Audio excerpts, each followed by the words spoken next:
Swayam Prabha. Digital India. Educated India.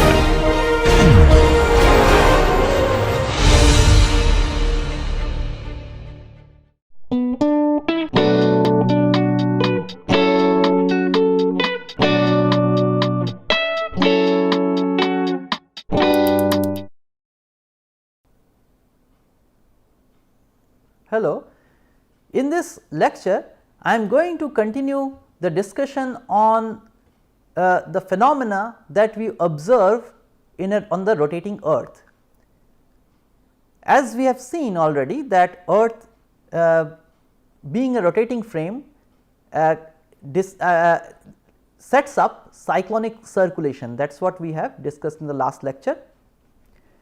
In this lecture we are going to study the motion of particles that are thrown up from the surface of the earth. Suppose I can throw a particle vertically up, how does it drift because of the rotation of the earth? The drift that we as an observer on the earth see or feel or measure.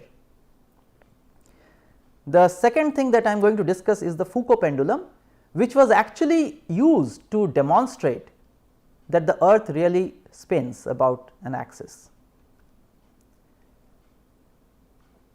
We have already calculated the angular speed of the earth, it is 7.27 × 10⁻⁻5 radian per second, extremely small, but it can show up in very large phenomena, and some of them are very destructive. Here we are going to look at a particle, the effect on a particle which is thrown up. We imagine a point at a latitude phi on the surface of the earth where we are doing this experiment. The experiment is throwing a particle vertically up at this location at the latitude phi. I again take this plane which is tangent to that point, tangent to the earth at that point, and set up a coordinate system, x in the east, y to the north, and z is vertically upwards from the center. Imagine a particle being launched vertically upwards, and here I will neglect the effect of air, etc. Imagine the particle is at currently a location indicated by this position vector r, which is represented in the local frame, the xyz frame, which is rotating, which is x I cap plus y j cap plus z k cap. Currently the particle is at that location and has a velocity, relative velocity, which means this is the velocity that we measure on earth. We will represent the velocity as seen by the inertial observer a little later. So, the relative velocity is x dot I cap plus y dot j cap plus z dot k cap as measured by us on the earth. Now, what is the acceleration the inertial observer will see for this particle? This is the most general expression. Now, here we have this omega of our frame, which has to be also represented in this xyz coordinate system. This is represented as, this capital omega is omega of the earth, sin phi k cap plus omega cos phi j cap. See, this is our omega direction,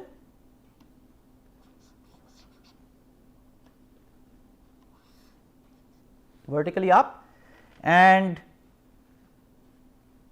this is the angle phi, the latitude angle phi. Therefore, omega of the earth sin phi in the k cap direction and cos phi in the j cap direction.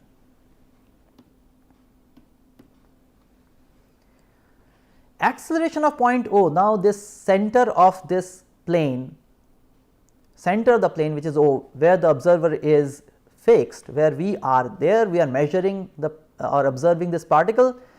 The acceleration of this point is the acceleration of the center of the earth AG plus omega cross GO, this vector. This is the vector GO. Acceleration of the center of the earth because of its rotation about the sun, and omega cross GO, this is because of the spin of the earth.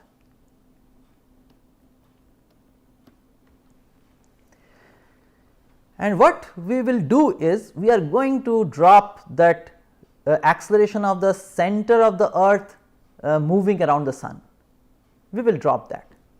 We are going to only consider the spin, the acceleration of O because of the spin of the earth, as if g is fixed.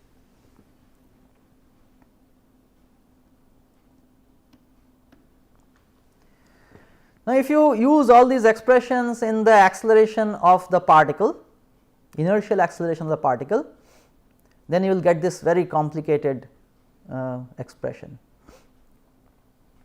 But this is straightforward algebra, you have to just plug in these values that are expressions, and you will get this expression of acceleration of the particle, inertial acceleration of the particle. This is the expression. Now, here we are going to again make these simplifications, that omega of the earth is very small, 10 to the power minus 5 or 7 into 10 to the power minus 5, it is like 10 to the power minus 4 radian per second. Therefore, we can drop omega square. Suppose we drop omega square and then we look at the acceleration, then it simplifies a little bit, and this is the expression of acceleration when you neglect omega square terms. Now, the kinematics is all done, we will move to the equation of motion of the particle. Mass of the particle is equal to the summation of all forces on the particle. Now, summation of all forces, air drag etc., we are neglecting. The only force that acts on the particle when it is moving in air is the weight, and that too in the negative k cap direction. So, negative z direction. Here one more thing I must point out, this is an assumption that this particle is not moving far away from the point of launch, because otherwise its direction of gravity will change in this coordinate system. We are considering this flat earth approximation and the effect of rotation. Therefore, we consider that gravity is always vertically downwards at that location or nearby that location. Okay. This is our expression of inertial acceleration of the particle, and if I just substitute this and look at the I cap equation, j cap equation and k cap equation, this is our I cap equation, this is our j cap equation, this is our k cap equation, then we obtain these equations of motion, the coordinates, equations of motion of the coordinates as measured by the observer at the origin fixed to the earth. These equations will decide the motion of the particle. Now, these are 3 second order ordinary differential equations, we will need initial conditions. What are the initial conditions? At time t equal to 0, when that means at the point of launch, at the time this particle is launched, x equals to 0, y equal to 0, z equal to 0. So, it is at the origin of the coordinate system. X dot and y dot, the velocities, the particle is being launched vertically upwards. Therefore, x dot and y dot are 0, these are relative velocities, remember, and z dot is v z, this is the initial velocity of launch.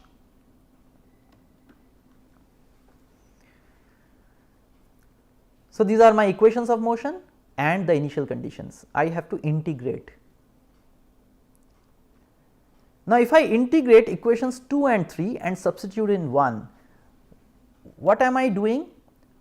In 1 I need y dot and z dot. What I do is I integrate these two equations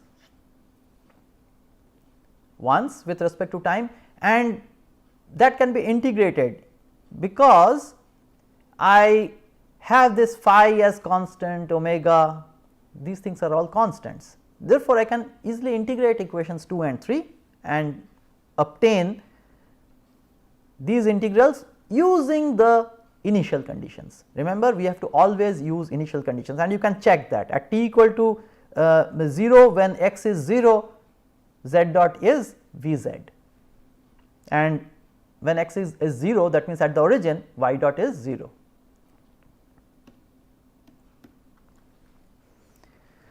Now, I substitute these expressions of y dot and z dot in the first equation, and once again neglect omega square.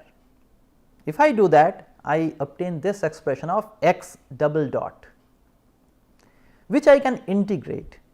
I can integrate using the initial conditions to obtain this expression of x. This tells me how the x coordinate of the particle changes. Now, you will find that at t equal to 0, x was 0, but as t progresses, the x coordinate will change. This is quite surprising, and this happens because of the rotation of the earth, because if you put the spin of the earth omega is 0, there is no change in x coordinate, because we have thrown the particle vertically up. And if you substitute this expression of x, now in this expression of y dot, you will find only omega square. I mean, you will have this term, whatever you get will have omega square. Therefore, y dot actually hardly changes, it changes to very small order, order of omega square. Already omega is 10 to the power minus 5, so it is order 10 to the power minus 10.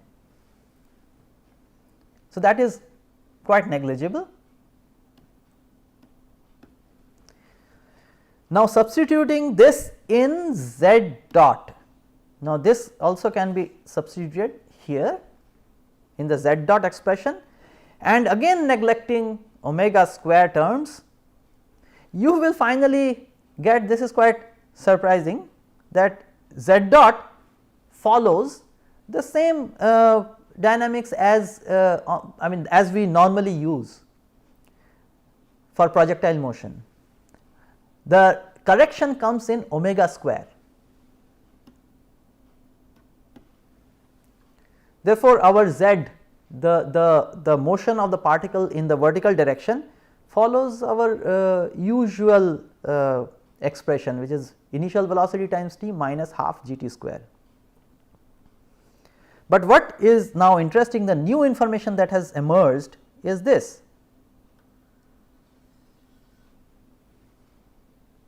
that x coordinate is changing, which means the particle is going to move either east or west. I mean, that depends on this expression. Let us see that. By the way, the time of flight can be determined easily from this. So, z goes from 0 to 0. So, if I put z equal to 0, I will get 2 times, one is t equal to 0. So, initially z is 0, and then when it again comes back to the ground on the plane, when z is 0, that is the time of flight, 2 v z divided by g. So, these are the so the coordinate, the x coordinate of the particle is given by this expression which we have found, and just let us substitute Tf into this expression of x. That means, after the full time of flight, where does the particle land? We have already noted that it is going to have a shift in the x coordinate, that means in the east or west directions. To find that where it will land up, I just put Tf, I just substitute this expression of Tf here, and I get this simplified expression of x at Tf. That means, when I catch the particle, it would have shifted to the west, because you can check that x axis is towards the east. Therefore, if you get a negative quantity, it is going to be westward shift. You will also notice that this comes with cosine phi, phi is the latitude. Therefore, if you throw the particle, now phi in the northern hemisphere is positive, in the southern hemisphere it is negative, but cos phi does not change sign. Therefore, whether you project the particle in the northern hemisphere or in the southern hemisphere, the shift will be westwards. Next, we come to this very interesting pendulum which goes by the name Foucault pendulum after Jean Bernard Léon Foucault. The period is 1819 to 1868, not a very long life, but he was the first person to demonstrate the effect of rotation of earth. Through an experiment, he demonstrated that the earth spins. This was done in 1851. What is the Foucault pendulum? What did Foucault do? He hung a very long pendulum from the Pantheon in Paris, and he set that pendulum in motion. I have drawn approximately what happens with the same flat earth approximation, this plane which is tangent to the earth, and somewhere on the z axis this pendulum is suspended and it is oscillating. And here I have also drawn this a closer view of the pendulum. It is oscillating along a certain direction which bears a certain angle with the east. We will call this line of motion as the line which we can project the particle, the pendulum point mass. If you project it vertically downwards onto this plane, then the locus of all these points is the line of motion. Well, I have marked it line in quotes because, as we will see very soon, this is not a line. It seems like a line. Whenever you make a pendulum oscillate, it seems that it is oscillating in a plane, but if you wait long enough, then you will see something surprising if you can make the pendulum keep oscillating for long enough. And that is what we are going to analyze here. The expression of acceleration, now this we had derived, this is the acceleration, same acceleration for a particle at x, y, z, arbitrary velocity and acceleration. This is the acceleration as seen by the inertial observer. Now, here we will make the simplifying assumption that because this pendulum is very long, the z coordinate is not changing, because this is almost straight. Z coordinate is not changing appreciably, which means these variations of x and y with respect to the length of the pendulum is much smaller than 1. This we had considered also. We had simplified the pendulum equation. When we discussed the pendulum equation, we had used this simplification to simplify the equation of motion of the pendulum. Now, if you make this assumption that z dot is almost 0, z double dot is almost 0, almost it is like moving in a straight line, small amplitude motions, then the x and y, which now are the relevant equations of motion, they simplify to this form. Here, because of the rotation of the earth, we have these two extra terms now in the equation of motion. Otherwise, the first term and the third term, these are the standard terms that we normally come across in the equation of motion of a pendulum, which we also derived when we discussed the pendulum. Because of the rotation of the earth, we have these additional terms. Now, let us see what effect does it have. These are the two equations of motion. Let me define xi as x plus iy. This is a complex representation of x and y. So, xi is the complex number which is x plus iy, x coordinate plus I times y coordinate, I is under root minus 1. Why do I use this? Because I can then represent these two equations in a very simple form, but in the complex plane. How? X double dot and y double dot, just imagine that you are multiplying this by I I is under root minus 1, and you are adding it to the first equation. Multiply the second equation by I and add to the first equation, then you will find this is xi double dot. This is, here you have y dot in the x equation, you have y dot in the y equation of x dot. That can be done by putting an extra I here, 2I omega sin phi xi dot plus omega n square xi. So, this just simply gives me xi, where omega n square is g over L, the standard definition. This was the key step, that I use that extra I to generate these terms. In the x equation I generate minus y dot, and in the y equation I generate plus x dot. That you can very easily check, this plain algebraic step. So, this is our complex, I mean equation of motion in the complex plane. Coefficients are also complex, right. Let us assume a solution as is standard. So, this is a second order ordinary differential equation, but in a complex plane. We will follow the similar approach as used for ordinary differential equations. We assume this exponential solution with some unknown lambda and amplitude A. So, lambda should work for frequency. Okay. If I substitute this solution for xi, then I obtain xi square. If you take derivative,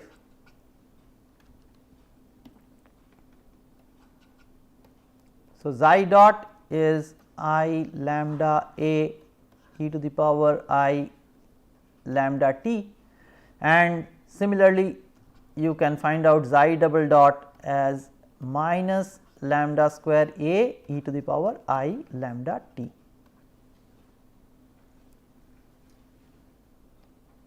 So, that is xi double dot, and once you substitute these things in here, you will obtain minus lambda square minus 2 omega sin phi lambda plus omega n square multiplied by A e to the power I lambda t is equals to 0. Now, A is not 0, then we are looking at the trivial solution if A is 0, and e to the power I lambda t will never be 0. Therefore, the only way this can be 0 is when this is 0. This is our characteristic equation.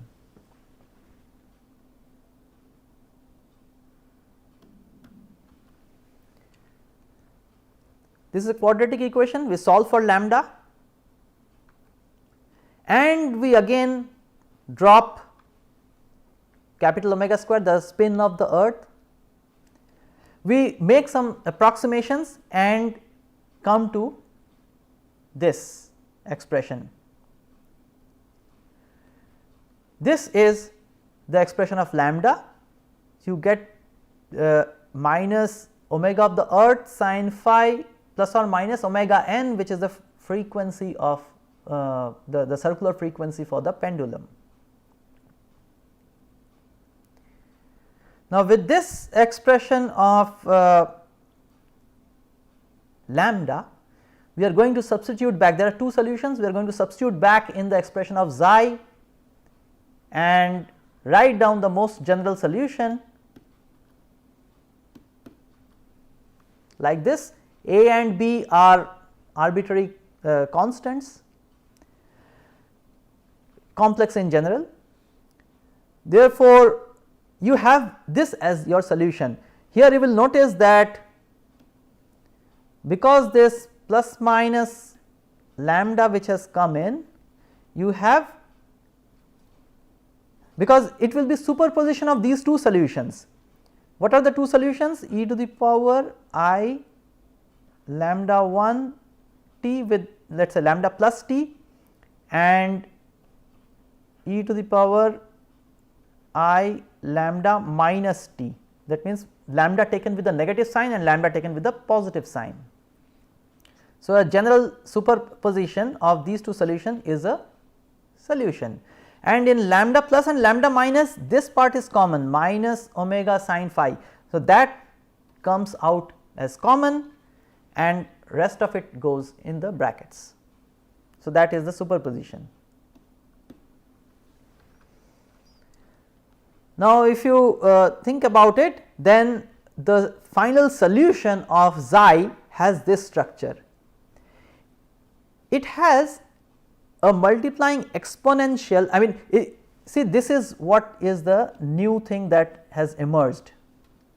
This term is the new thing that has emerged, that involves the rotation of the earth. Now, if you put rotation of the earth as 0, then it gives us a standard solution that is oscillating with frequency omega n and phase psi. So, that is the standard solution of the pendulum, but because of this additional term, now you have something interesting. This is our solution, and remember xi is x plus I y. If you look at the real and imaginary parts, then this is what you have. Real part which goes with x has cosine of this argument omega sin phi t, and y is minus a sin omega sin phi t times that cosine term, normal pendulum oscillation. This is how x and y changes. Now, if you put once again, if you put that spin as 0, then you will see that the pendulum is oscillating like a normal pendulum that we write the solution. But now, with this additional multiplying factors which is dependent on the rotation of the earth, you can find out this line, what I was calling the line of motion, that slope of the line in the xy plane is y over x, which is tan gamma. I have marked tan gamma here. These two factors are common, a is also common. Therefore, what I am left with y over x, which is tan gamma, is minus of tan omega sin phi t, which means what? This gamma is a function of time.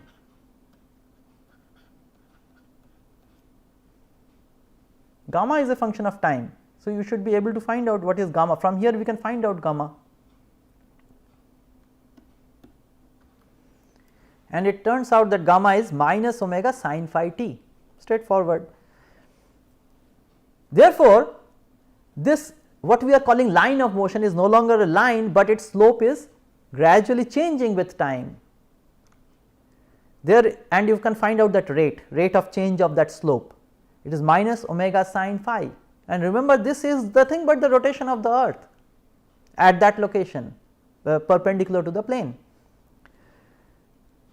This rotation is therefore, you see, this comes with a negative sign, which means that if you look from the top, this rotation is clockwise. I have shown this here. Gamma dot is negative, therefore, this rotation is clockwise as seen from the top, and this is in the northern hemisphere. It is where phi is positive. In the northern hemisphere, phi is positive, therefore, your direction of rotation is clockwise, whereas in the southern hemisphere, phi is negative, therefore, the rotation becomes counterclockwise as seen from the top. Now, this phenomenon was demonstrated by Foucault, and that clearly showed that the earth rotates, because this rotation of the line of motion is dependent on the rotation of the earth. And because this rotation of earth is very slow, and phi, see, on the equator this will not rotate, on the equator phi is 0. So, you will have no rotation, but as you go northwards and at the pole this is going to the maximum, which is exactly the rotation of the earth, spin of the earth, that is the rate of rotation. Now, because this is small, if you have to demonstrate this, first of all you will have to take a pendulum which can oscillate long enough, because this rotation is very small. So, it will take a huge amount of time to see a sizable rotation, a perceptible rotation. Therefore, you have to power this pendulum, you have to provide power to this pendulum, so that it does not lose energy because of air damping and various other things. Normally all systems have damping, big or small, and you have to overcome this damping and make this pendulum oscillate for a long time, and then you can see this plane of the pendulum rotating. And this phenomenon, this system can also be used to understand how, for example, water in a sink, suppose you have a huge sink and you open the drain hole of the sink, how water will circulate as it rushes towards the center. So, that is also something like the cyclonic circulation. So, all these phenomena take place because of the rotation of the earth, which is very small, but has sizable effects or observable effects. So, to summarize, we have looked at certain phenomena that depend or that shows us that the earth is a rotating frame, and in certain ways we or in certain situations we cannot neglect that. We have looked at two examples. One is drift of a particle when it is thrown vertically upwards. You can try various other things like throwing it like a projectile at a certain location, and you can find out by how much distance this particle will miss the target, and this is an important problem for ballistics and for also for ICBMs, for example. Then we had finally looked at the dynamics of a Foucault pendulum, which clearly shows that the earth rotates. With that, I will close this lecture.